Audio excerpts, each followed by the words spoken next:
સુરત મહાનગરપાલિકા દ્વારા મહાત્મા ગાંધીના 155મા જન્મદિવસના ઉજવણીના ભાગરૂપે ચોક બજાર સૂત્રાંજલિનો કાર્યક્રમ રાખવામાં આવ્યો। આ કાર્યક્રમમાં શહેરના પ્રથમ મેયર, નાગરિક, મ્યુનિસિપલ કમિશનર, અન્ય પદાધિકારી, શાળાના બાળકો હાજર રહ્યા। સુરત મહાનગરપાલિકા દ્વારા મહાત્મા ગાંધીના 155મા જન્મદિવસના ઉજવણીના ભાગરૂપે ચોક બજારમાં સૂત્રાંજલિનો કાર્યક્રમ રાખવામાં આવ્યો। આ કાર્યક્રમમાં શહેરના પ્રથમ મેયર, નાગરિક, મ્યુનિસિપલ કમિશનર, અન્ય પદાધિકારી, શાળાના બાળકો હાજર રહ્યા। આ ઉપરાંત ગાંધીવાદમાં એક પ્રાર્થના સભાનું આયોજન કરવામાં આવ્યું। ગાંધીજી પ્રાર્થના ખૂબ મોટા આ ગ્રેડ પાલિકા દ્વારા સર્વધર્મના પ્રાર્થના આયોજન કરવામાં આવ્યું। આ ઉપરાંત ગાંધીજીના ભજન, વૈષ્ણવજન તો પઠન કરી અને કાર્યક્રમનું સમાપન કરવામાં આવ્યું। આજે આપણા રાષ્ટ્રપિતા મહાત્મા ગાંધીની જન્મ જયંતિ છે।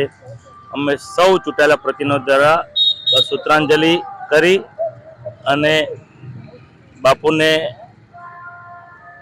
બધાએ સૂત્રાંજલિ કરી અને બાપુના જે વિચારો છે, બાપુએ એક પણ શસ્ત્ર વગર આપને આઝાદી આપી, એને યાદ રાખવું જોઈએ। બાપુએ સત્યની શક્તિને ઉજાગર કરીને ભારત દેશને આઝાદી અપાવી હતી। તેના વિચારો આજે પણ આપને પ્રેરણા આપે છે।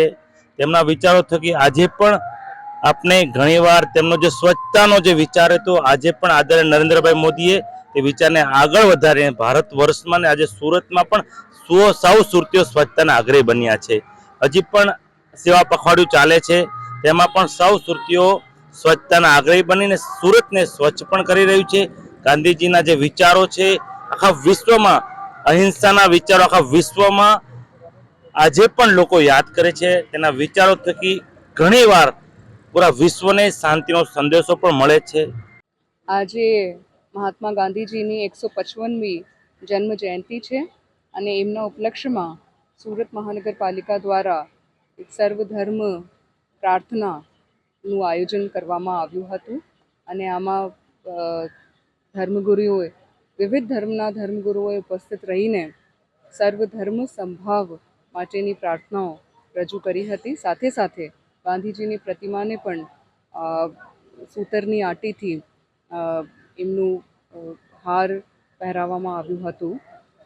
ગાંધીજીએ સમગ્ર વિશ્વમાં સત્ય અને અહિંસાનું સંદેશ આપ્યું હતું અને એમના કારણે ભારત સર્વધર્મ સંભાવ અને સૌથી મોટું લોકતાંત્રિક દેશ તરીકે ઓળખાય છે, જેમાં સત્ય અને અહિંસાનું ખૂબ મોટું રોલ ભારત સમગ્ર વિશ્વમાં ભજવી રહ્યું છે।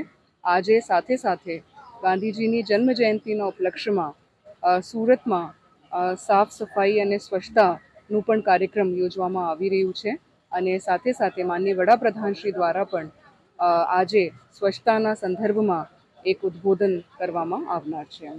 Reporter Arvind Rathod, Janadesh news, Surat.